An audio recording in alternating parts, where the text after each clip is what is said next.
Okay, તમારા નામથી. મારું નામ રમીલાબા આર ગોહિલ, સીતુ સંકલિત ગુજરાત આંગણવાડી કર્મચારી સંગઠન ભાવનગર જિલ્લા પ્રમુખ છું. અને આજે અમે જે કામદારોની જે પ્રશ્નો છે એના માટે અહીંયા ભેગા થયા છે અને અમારી આંગણવાડીના જે પડતર પ્રશ્નો છે એના માટે આજે અમે ભેગા થયા છે. અમારી મુખ્ય માંગણી પગાર વધારા માટેની છે, જે હાઈકોર્ટે 24,800 અને હેલ્પરનો 20,300 કર્યો છે. એ સરકારે ન આપતા અત્યારે સુપ્રીમ કોર્ટમાં ગઈ છે અને અમે સરકારને એટલું જ કહીએ છીએ કે અત્યારે સુપ્રીમ કોર્ટમાં ગઈ જે વચગાળાનો જે અમને આપવો જોઈએ એ પગાર અત્યારે અમને આપે. અને અત્યારે અમારા બાળકોને જે નાસ્તો આપે છે એ જે પોષણનો જે દર છે એ ખૂબ જ ઓછો છે.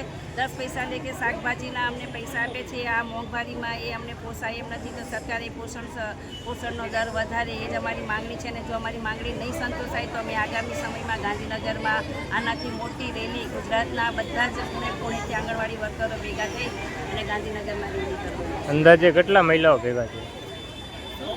કેટલા ભેગા છે મહિલાઓ? અત્યારે અહીંયા અમારે 8 તાલુકામાંથી બહેનો ભેગા થયા છે, 500 બહેનો છે અત્યારે હાજર. ઓકે, ક્યાં રજૂઆત કરવા જાવ? અમે કલેક્ટર કચેરી અત્યારે રજૂઆત કરવા જવાના છે. તમારી માંગ પૂરી નહીં થાય તો તમે શું કરશો? માંગ પૂરી નહીં થાય તો અમે આવતા મહિને ગાંધીનગર જવાના છે. ગાંધીનગર અમે જબ્બર રીતે આપવાના છે. ઓકે.